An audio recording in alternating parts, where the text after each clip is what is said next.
Köszönet a kezeknek.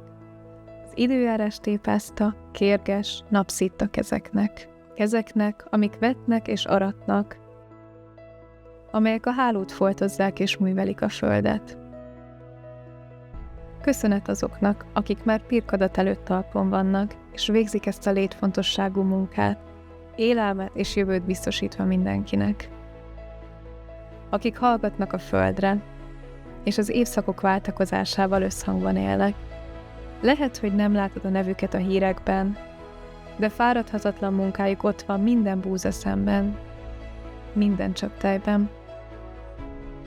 Ők az erdők csendes őrzői, az ősi vizek halászai, a holnap védelmezői. Hívják őket kistermelőknek, pedig ők egyáltalán nem kicsik. Ők adják a létezésünk alapját.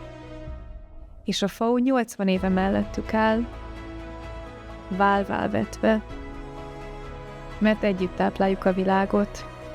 Együtt egy jobb jövőt építünk. Köszönet a gazdáknak, a halászoknak, az erdőjáróknak, a vidéki közösségeknek.